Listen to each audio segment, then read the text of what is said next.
Good morning, everyone. Good morning. My name is Piotr Pietrzak, and we record this video on behalf of International Relations Daily. Today's our guest is Francesco Trupia, who is a PhD candidate at the Sofia University, St. Clement Ochrydzki. Francesco is a research fellow at IASA, Institute for Islamic Strategic Affairs, fellow at Alpha, Institute of Geopolitics and Intelligence, formerly a fellow at CRC Armenia. Francesco is deeply engaged in various local NGOs in Balkan region and Eastern Europe. He has cooperated with a number of them, both Serbia, Bulgaria, Ukraine, and of course Nagorno Karabakh, Azerbaijan, Armenia. You are deeply interested in geopolitics, post-Soviet affairs, conflict resolution strategies, and minorities, and today we will basically talk about Nagorno Karabakh conflict, and we will explore various issues related to this conflict. How you put it, the relations between Armenia and Azerbaijan have been frozen for quite some time, and in recent days the time bomb has exploded again. And just to let you know, Nagorno Karabakh, from the perspective of Mr. Trupia, it's one of the longest still ongoing military confrontations in Europe, and one of the most vigorous confrontations in the former Soviet sphere. So could you tell me in a nutshell a little bit more about this conflict from your perspective? Okay, thanks Piotr for this interview, first of all. Well, in general, we can say that actually the Nagorno-Karabakh, as you told like before, a few seconds before, is the longest conflict in Europe. I know that it sounds weird because actually we are mentioning Europe, even if the conflict is just taking place in the South Caucasus, which in the common idea is no Europe at all. But actually we have to stress this point of view because actually both Armenia and Azerbaijan, which are involved in the conflict, they are state member of the Eastern European Agreement. So somehow they are dealing with the European Union platform. Even from the European Union side, there is not too much interest. And I wonder that actually many economic lobbies and interests are going to cover the conflict of Nagorno-Karabakh in an unvoiced position. There are many French, Western institutions, English, Italian as well, which are just making business with Azerbaijan because of the Caspian Sea, because of the gas resources, and actually dealing or making a cooperation with our political regime still in transition. I think it's not very transparent from the Western institutions or for the Western lobbies as well. Of course, the jure, if we are going to start talking about this kind of legal framework, we have to say that the jure, Nagorno-Karabakh, the Armenian region today occupied by Azerbaijan, but de facto, because we are talking about a de facto entity in the South Caucasus, of course there is nothing to say in according with Azerbaijan, and at the same time between affecting Europe, and at the same time it's still ongoing. In political terms, we can specify and we can describe the conflict as a frozen conflict, but this kind of frozen position is just inability to solve the problem, to unfreeze the problem. Many experts, political scientists, or like other PhD researchers, they have been paying attention on how to unfreeze the conflict. And actually it's very difficult because neither Azerbaijan nor Armenia is ready to compromise over the conflict. They are in a frozen position. For Armenians, Nagorno-Karabakh is part of the motherland, and squarely it's part of their nationhood, the idea of nationhood. Especially because for Armenians this kind of issue is so important. Armenians have been suffering during the First World War because of the Turkish genocide in 1915, so they have basically lost the Western Armenia, what they call Western Armenia, which is actually the eastern part of Turkey, in which the population is Kurdish right now. And then they have lost, during the Sovietization of the Caucasus, of the South Caucasus, the region of Nakhichevan, which is an ex-slave, an Azeri ex-slave, was allocated during the Sovietization process to Azerbaijan. and still right now. Could you tell me more about this particular issue with Joseph Stalin's policy in the region? Because not everyone is familiar with what actually, did happen back actually then. It's a very long story, historical field. Let's say that during the Sovietization of the South Caucasus, which was the outskirts of the Soviet Empire, let's say, Sure. and neighboring the NATO area, especially after the 1954, if I'm not mistaken, when Turkey joined the NATO organization, the South Caucasus became so important for Soviet administration. There are many ethnic issues over the South Caucasus. Even if we are talking about Nagorno Karabakh, Nagorno Karabakh was occupied by Christian populations like Armenians, even Albanians, of course, not Albanians from Albania, I mean Albania, the Balkans, but Albanians like nomadic people crossing borders, living in Nagorno Karabakh, and they have been very close to Armenian population. They became more or less the same population. Even Armenians consider Albanians a little bit different from them, of course. It's a different point of view. And then the region became Persian. That's why, for instance, Nagorno Karabakh is made by two different meanings. One is Nagorno from Russian language, and Karabakh it means like bird garden from the Persian language.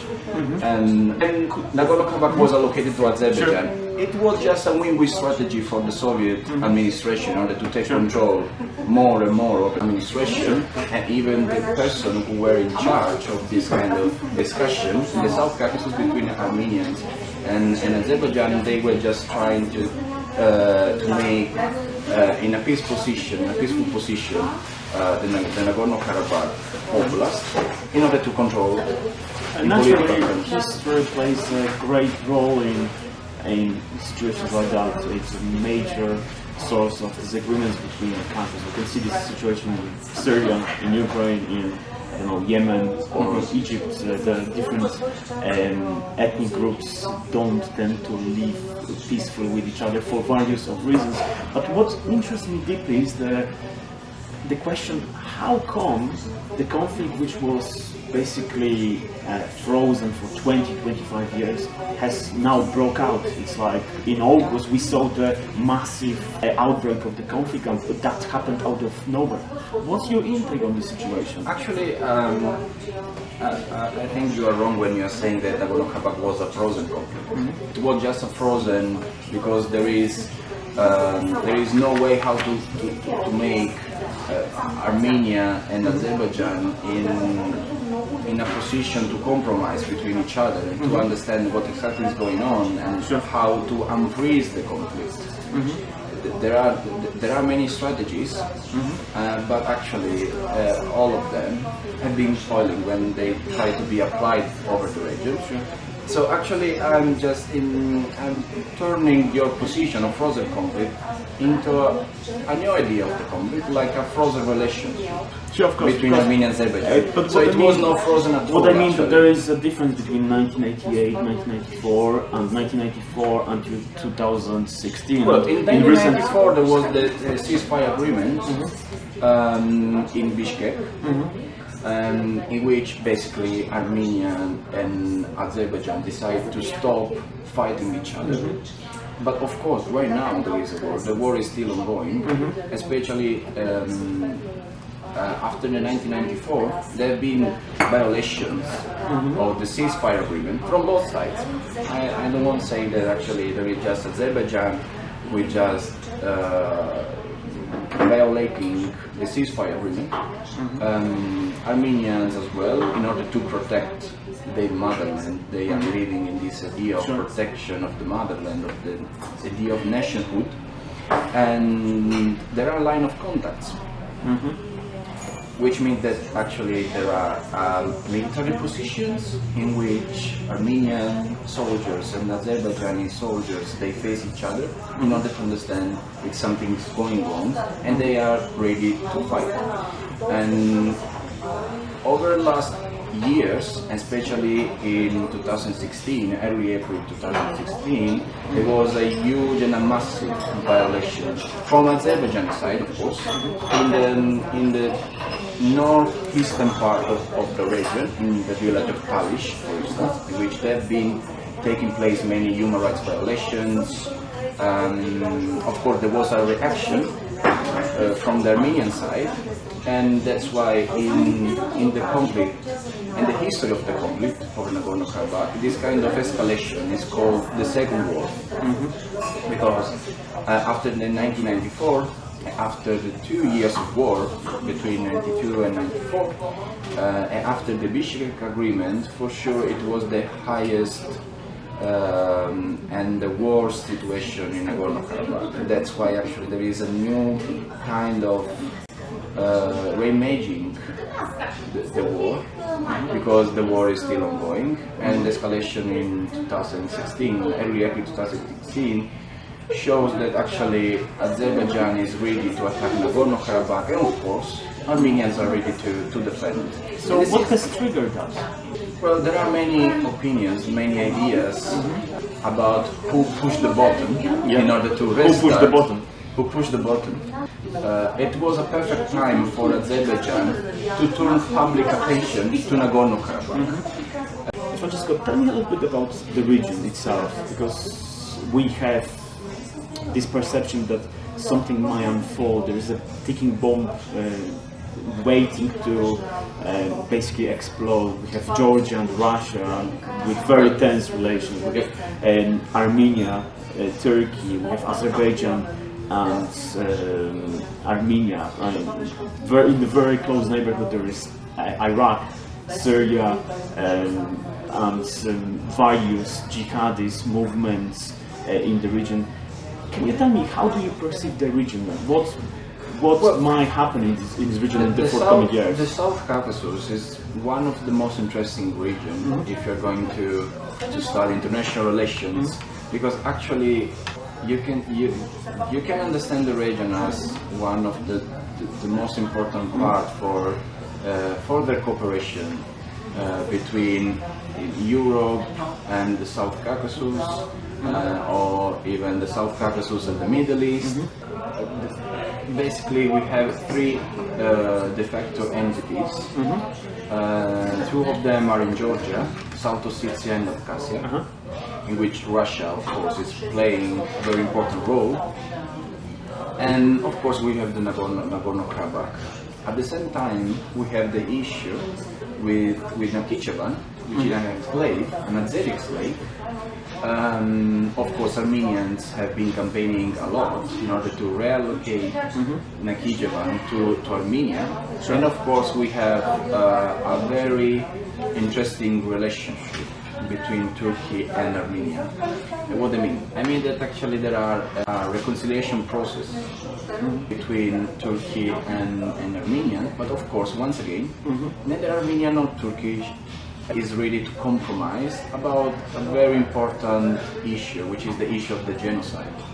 That's been taking place in 1915, when Armenians have been murdered and they moved from the western Armenia, what they call Western Armenia, which is today the eastern part of Turkey, historically Anatolia, the region of Anatolia. So basically in this kind of reconciliation process, the Turkish institutions are not going to recognize the genocide as genocide. From the other side, Armenians say it was a genocide. You can call it whatever you want, in the way you want, but actually it was a genocide, basically. And this kind of reconciliation process is just stuck on the middle without moving to any direction. Of course, we have frozen relationships between Armenia and Azerbaijan because of the conflict.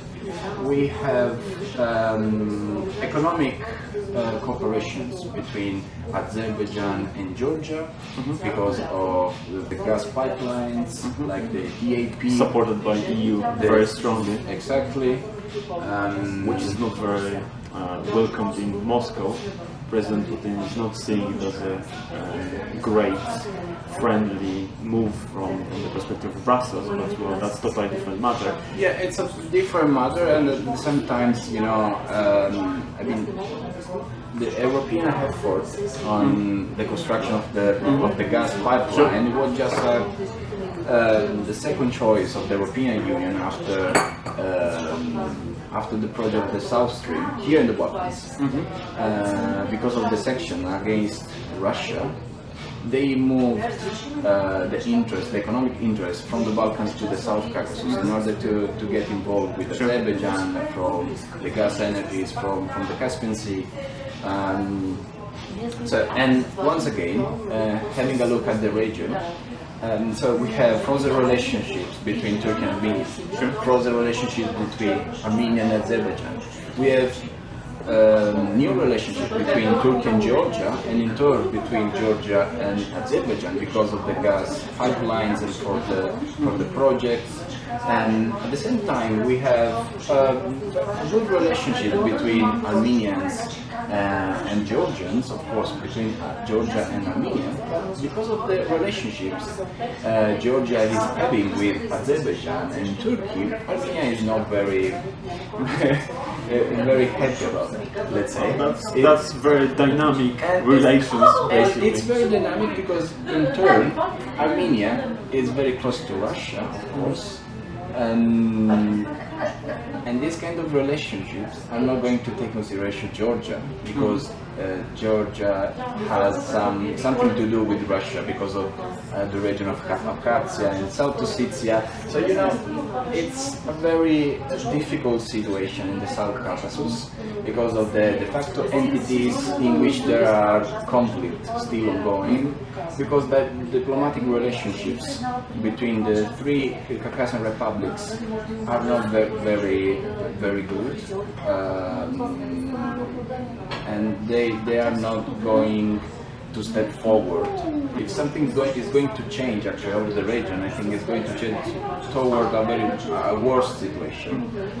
And of course, it's a mad situation at the same time, because you cannot solve the problem between Armenia and Azerbaijan if you're not going to solve the problem of Nagorno Karabakh. And once again, what about Nagorno Karabakh?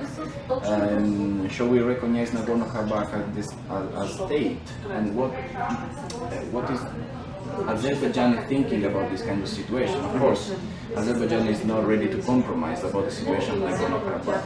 Why Armenia, for instance, doesn't recognize Nagorno Karabakh as a state, which is something very weird, because Armenia is supporting during the peak of escalation Nagorno Karabakh.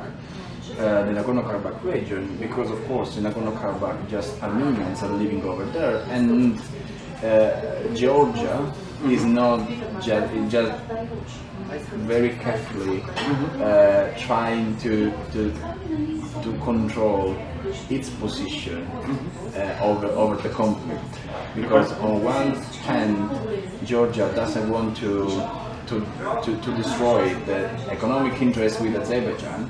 At the same time, Georgia doesn't want to destroy like the diplomatic relationship with Armenia, because actually in Georgia there is a very important Armenian minority, especially living in the southern part of Georgia, which is very close to the national border. And you know, when minorities are living nearby national borders, and their motherland or their state just over there on the other side, some tough situation. Sure. So tell me, from local capitals, local governments in Tbilisi, Baku or Yerevan, how do they see the recent Russian activity in Caspian Sea, firing rockets from its naval towards Syria? Do you think that also adds to the tensions in the region?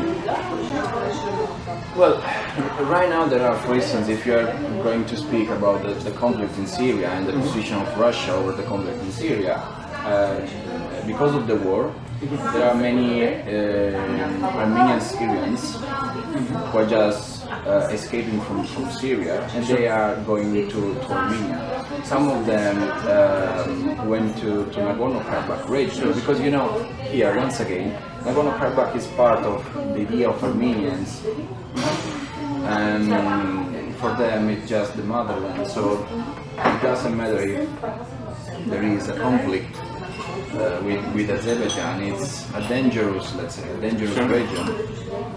They don't care too much. They are Armenians, they feel to be Armenian, so they go to Nagorno Karabakh very easily.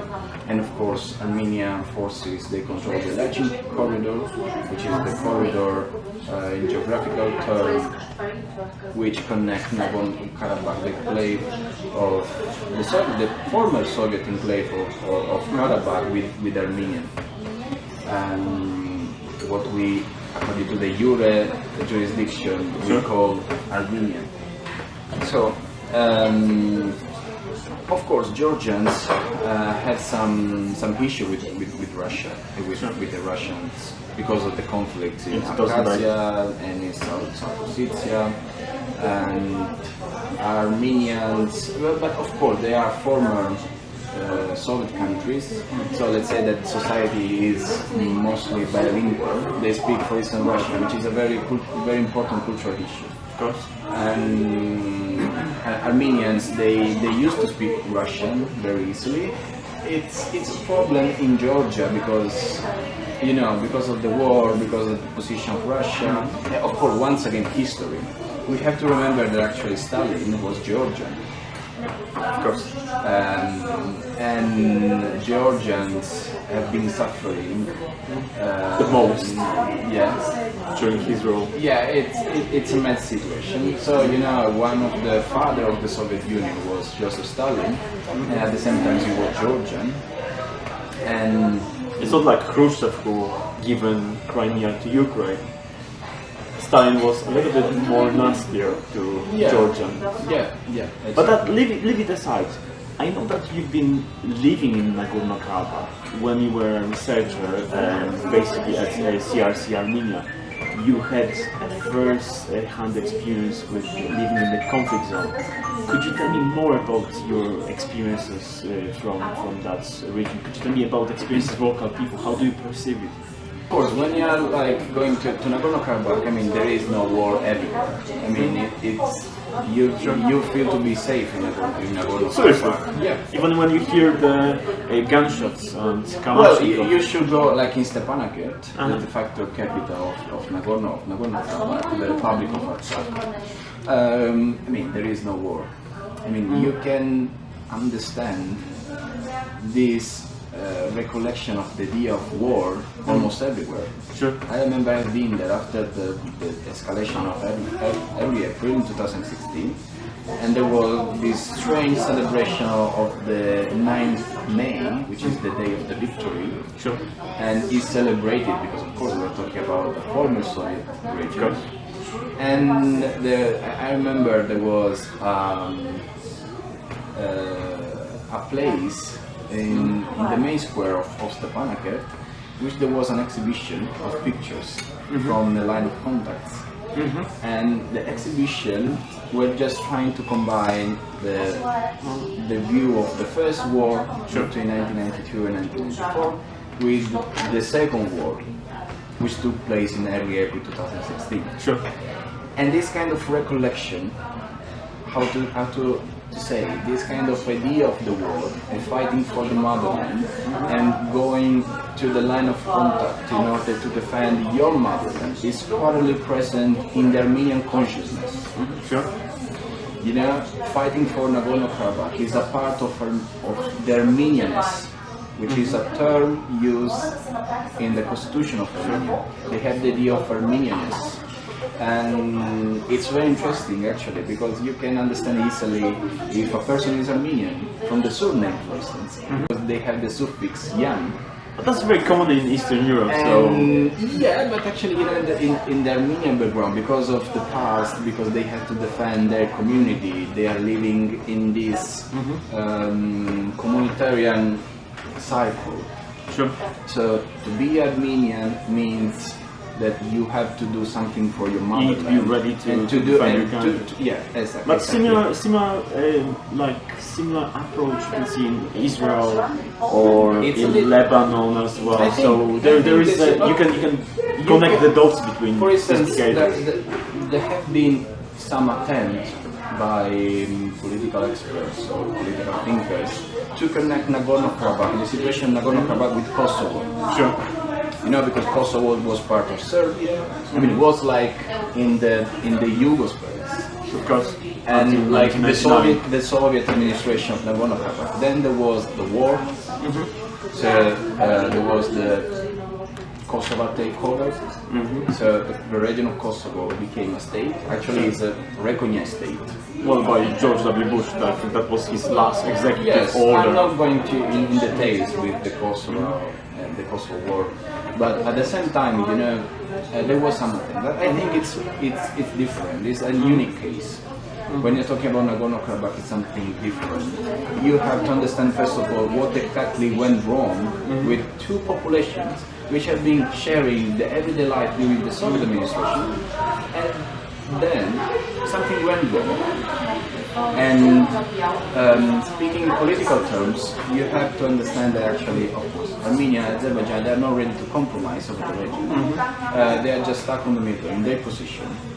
Nagorno Karabakh is part of Armenia. From the Azerbaijani side, Nagorno Karabakh is our motherland. We have to take control over the region. And living in Nagorno Karabakh for Armenians, and this is like the worst part of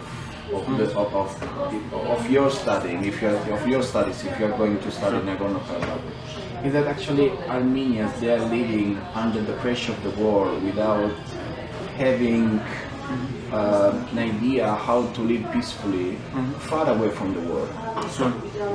Of course, almost everyone, civilians living in Nagorno Karabakh, they have lost some relatives in the war, husbands, sons,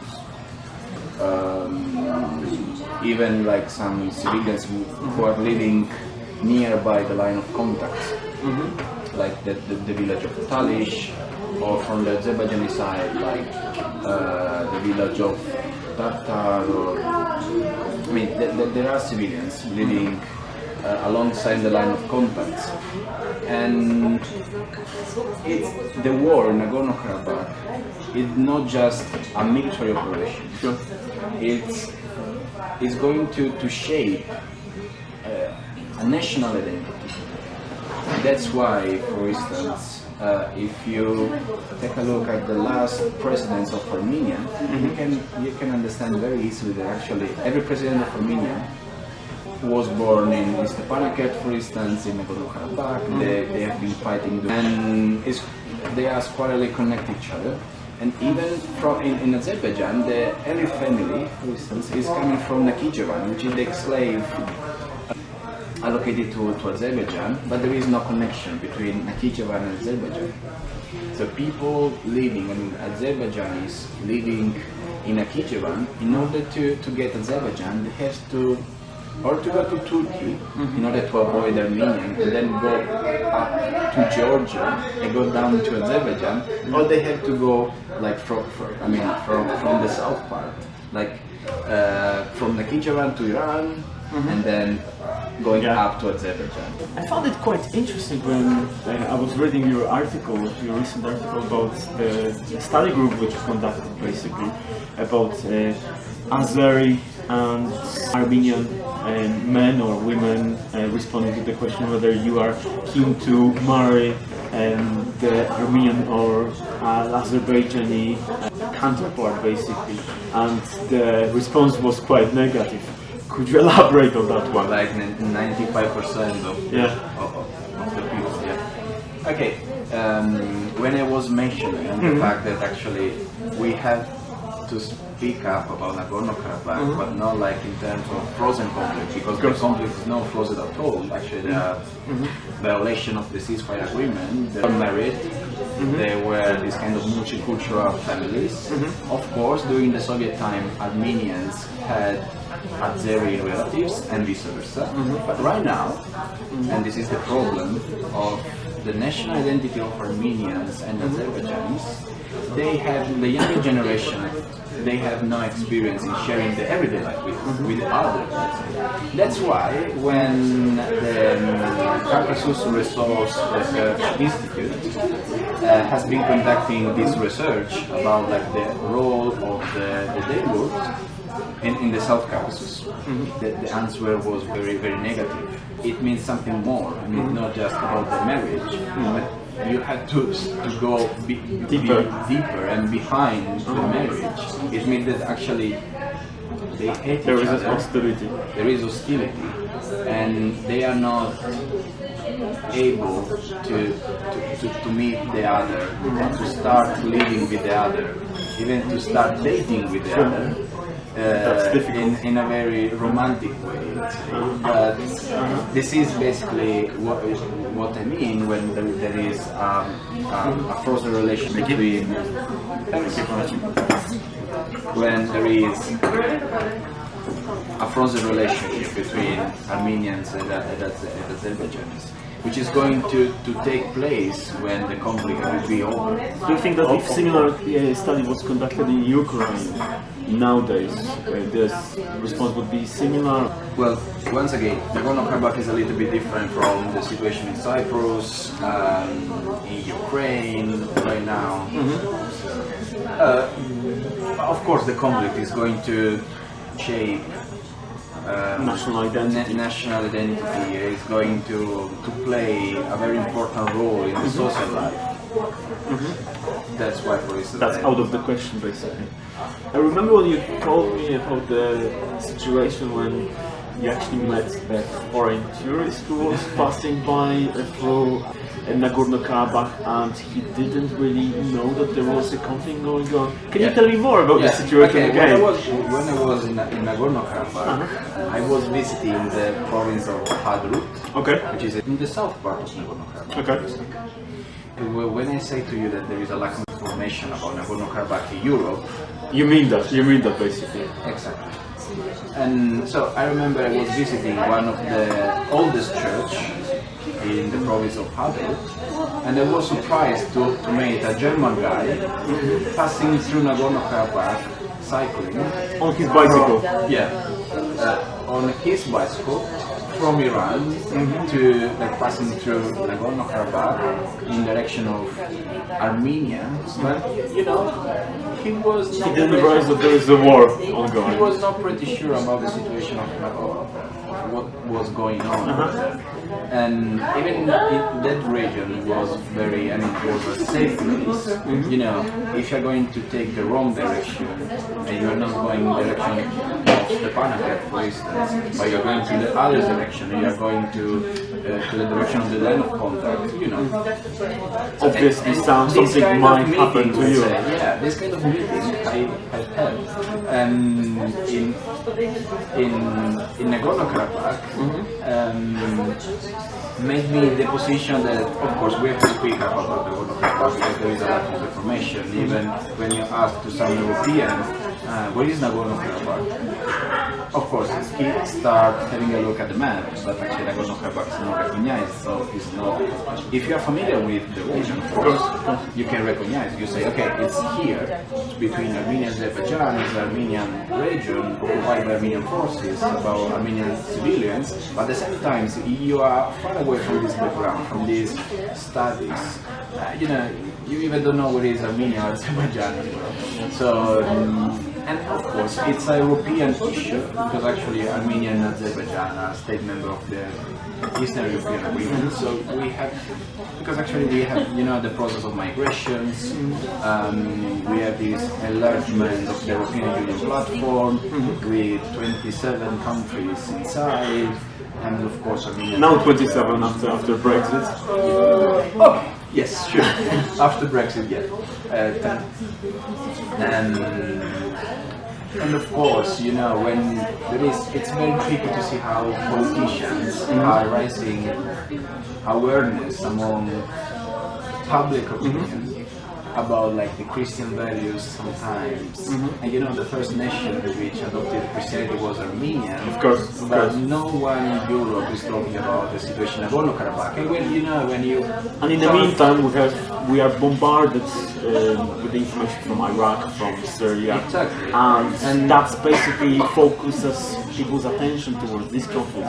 And in the meantime, conflicts like Nagorno Karabakh or Central Africa or South Sudan, we hear nothing about that. Or Yemen. Have you heard about anything from this? Yemen more or less is just in the political mainstream right now because the situation is going to be like Sure. But in the time being, you know, when there are some NGOs or organizations, Christian organizations, speaking about like how Christians are persecuted in Nigeria or in the sub-Saharan Africa or like in Middle East, like Christians from Syria, they are not talking about Nagorno Karabakh, and you know, it's a Christian population. I won't say that actually we have to. So do they feel left out actually? Is there this feeling in the Armenian statehood that basically no one cares about us? There is this negative thought of which Armenians have in their mind. They have been So that might be quite frustrating to look at. It's frustrating from them, of course, because you know they are close with Russians, but they are not living in the Soviet time. And actually, when there was the peak of escalation in 2016, early April, I've seen in Yerevan the first protest in front of the Russian embassy. Okay. Because actually they understood that the weapons used by Azerbaijanis against Armenians living in Nagorno Karabakh, living in the region of Nagorno Karabakh, those weapons were Russian weapons. Weapons made in Russia, which in turn Russia has sent to Azerbaijan, because the South Caucasus is part, it's like a kind of buffer zone between the NATO area and the Russian Federation. Sure. And we know that actually if the idea of the Soviet empire is very far away right now, because I mean the Soviet Union doesn't exist anymore. Actually, you know, the South Caucasus is understood from the Russian side as a buffer zone. A buffer zone, very tricky, very complicated to deal with, because we have conflict. And right now, with the referendum, which was held in February, in which Armenians from Nagorno Karabakh, they decided to change the name from Republic of Nagorno Karabakh to Republic of Artsakh. Once again, another connection with the history, because Artsakh was a province of the great Armenian Empire. Maybe Russia might be under the pressure more and more in order to solve the conflict of Nagorno-Karabakh. Of course, Russia cannot solve by itself the problem of Nagorno-Karabakh, because Russia is taking place in the Minsk group, but at the same time I think Russia is just trying to control the status quo over the region, because Russia is dealing with Azerbaijan and at the same time with Armenia in terms of the conflict. Even cultural issues are going to make closer and closer. So do you think that the Kremlin has hidden agenda to like supply weapons to Azerbaijan to fuel the It's not an conflict? agenda, it's just economic interest. It's an economic interest. So do you think that Britain has similar interest to for Yemeni conflict to carry on, to sell their weapons to the local government, and the USA In has Iraq, interest right now. in carrying on the conflict in Iraq too. I mean, not that they make any money out of selling weapons to Iraqi government. Going a little bit out from the issue of Nagorno-Karabakh, why, for instance, the Turkey is paying a lot of attention in the region of Rojava, which is controlled by Kurdish population, in which the Kurdish population has been fighting against the Islamic State. Why? Because actually, By the way, national Kurds are borders- supported with the weapons from Germany. So, Okay, we are just going to too deep into conspiracy theories. No, it's not a conspiracy. It's just reality. It is reality. It is reality because The 5 permanent members of UN Security Council happen to be the 5 biggest exporters of the weapons in the world. So it tells you a lot about their motivations to go with the peace agenda around the world. for instance, when Russia is selling weapons to Azerbaijan, it tells you a lot about the relationship between Russia and the South Caucasus, and how Russia is taking place and is defending itself from the accuse of Armenia and say, come on, you are selling weapons to Azerbaijan, you know, they're gonna use them against us. Yeah, but don't you think that, picturing Russia from the perspective of like a bully who is only interested in making this conflict worse is a little bit like playing into Western card. Russia also has some sort of reputation in the conflict, and both sides tend to listen to whatever President Putin says. Can you agree to that? The ceasefire agreement in April 2016 was reached in Moscow and in front of the President Putin. It's an important partner for Azerbaijan both, and for Armenia, but at the same time, that's why I was just trying to pay attention about how political elites are manipulating the conflict, are just trying to drive the conflict in order to gain more and more audience from the national populations. I mean, the role of Russia right now is a very huge discussion, is a very huge issue, especially in the post-Soviet countries, even in Moldova, with the problem of Transnistria. No, Transnistria is a totally different issue, but you It's can different, you can but you draw can say- certain comparisons. Yeah, you can draw some comparison with, and that's why. On behalf of International Relations Daily, it was Piotr Pietrzak. Thank you very much for your attention.